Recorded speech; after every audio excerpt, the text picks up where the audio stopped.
been hearing a lot lately about things like government disclosures about extraterrestrials or more UFO sightings and stuff like that. But what you may not be aware of, unless this has happened to you or somebody that you know, is that more and more people are getting contacted by extraterrestrial guides and ascended masters, usually telepathically. And the reason for this is that Mother Earth is ascending. We, her children, are ascending. We're reaching higher levels, and we are attracting these higher guides. We're attracting this higher intelligence to assist us and to help guide us into our next level of evolution. So if this has been happening to you, if you feel like you've been being contacted or you're just curious as to how to open up to talk to your spirit guides, then this video is for you. I'm going to break this down into 11 easy steps for you. You do not need to have special abilities to do this, and even just a minimal of basic training is all that's required to connect with your spirit guides. Your guides want to guide you. They want to make it easy for us. That's why they're called guides. The extraterrestrial beings want to let us know what our origins are and to help us to better discover who we are and what our gifts are. And the ascended masters want to help us to ascend. They want to help us in a revolutionary process. So anyone can access their guides. It's really just a matter of opening and setting intentions. So follow these 11 steps in your life, and this is going to open the veils up so that you can always receive amazing information from your spirit guides, from your ascended masters, from the extraterrestrial gods, from your angels, and from your loved ones who have crossed over. Step number 1 is preparation. Live a spiritual life. Have a daily spiritual practice. That's going to avail you to connect with higher levels of spirit. So do your spiritual work. And the centerpiece of that is meditation practice. Also, you may want to do some subconscious reprogramming, some shadow integration work. The thing is, when you start to raise your frequency, when you start to meditate, you soften the filters between the conscious and the subconscious, and then suppressed trauma, fears, programming starts to rise to the surface. And if you are not prepared for that, it's going to stop you dead in your tracks, and you're not going to get any further than that. So some of you may need to do some counseling. Nothing wrong with that. So that's preparation. The second step is learning to become a frequency match to the higher levels of spirit. Now that happens through meditation practice and preparation, but also practicing the art of presence and learning how to get so present in your meditation and in your presence work that you can lose your programmed self-identity, that you're not a name, you're not a body, you're not a number, you're not a shoe size or any of that stuff, but rather your energy, your frequency. And once you're able to do that, then you become a vibrational match to spirit. So it's really that programmed self-identity that separates us from who we are as spirit. So as we become a vibrational match to spirit, then we are much more attractive to our extraterrestrial guides, our ascended masters, and all those higher beings. So the third thing is set intentions. You always want to set intentions with spirit. Intentions move mountains, but you cannot have expectations. You must lose the expectations. How often do things happen when you stop expecting it and then it just happens? When you set expectation, it's actually an act of the ego, and you block the energy from coming through to you. So always set your intentions, but lose the expectations. Number 4 is lose the fear. It's part of our survival instinct to fear the unknown. But if you're practicing steps 1 through 3, then step 4 becomes easier, because once you start to feel spirit, once you start to feel that higher energy, once you get so present that you become one with spirit, you just feel empowered. That's what spirit is. You feel joy, you feel love, you feel empowerment. And you know no lower entities are going to attack you or going to harm you. And the spirit is always going to guide you on your way. So if you'll have to deal with some lower entities, it's just because that you're subconsciously attracting it, that you're still a frequency match to lower beings. But they're here really to teach us, believe it or not. And by having these encounters and these experiences, it teaches us to raise our vibration and frequency. At the end of the day, you're always protected. You're always safe. Spirit is love. Spirit is empowerment.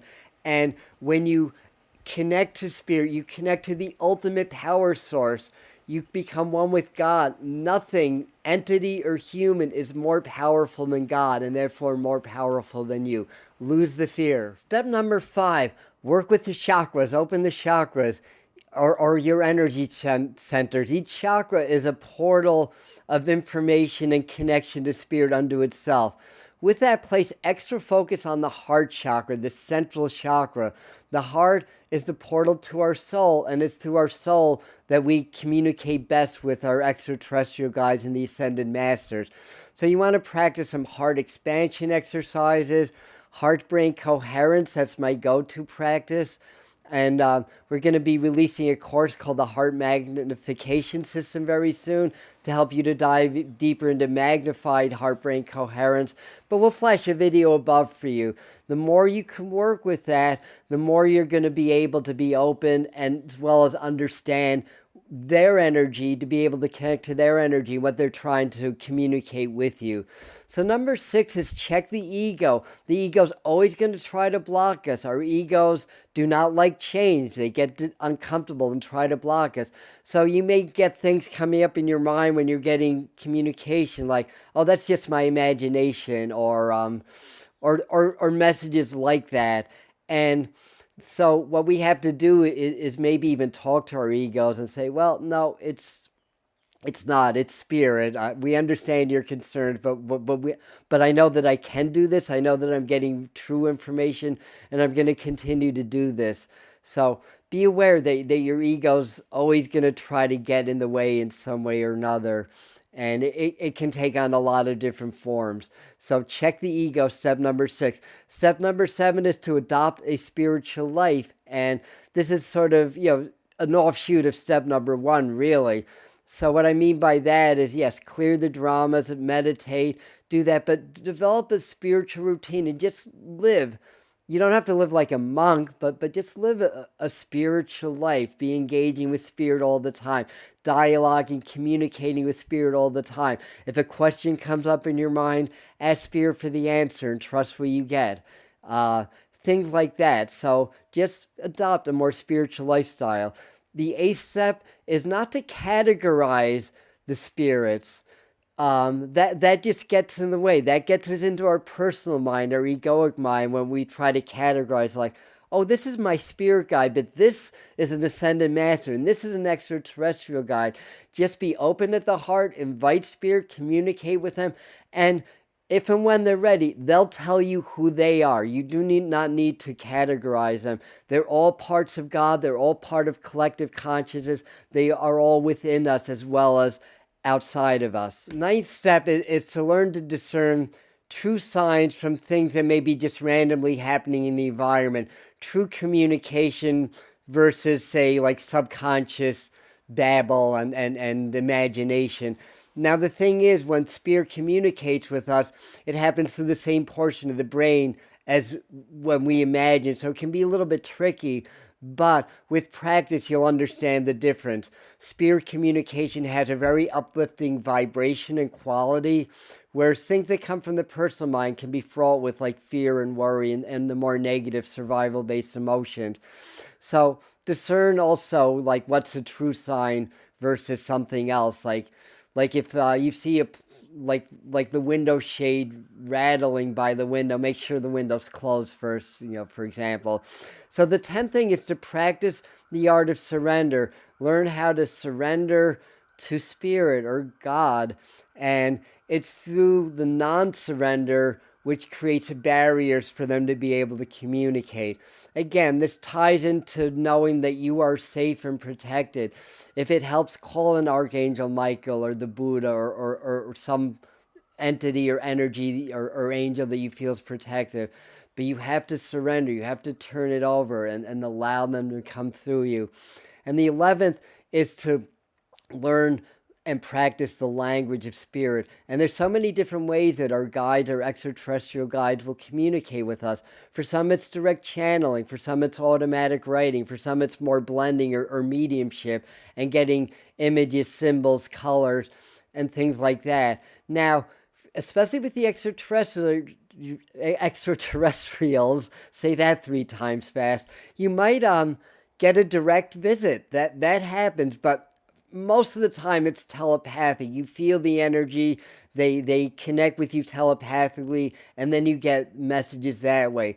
So the language of spirit is unique to each individual, but very often it's symbolic. So they can use our personal experiences, they can use symbols that are universal. They can use symbols that are personal. They can use pop culture. They can use colors, scents, smells, all kinds of things. Again, practice makes perfect.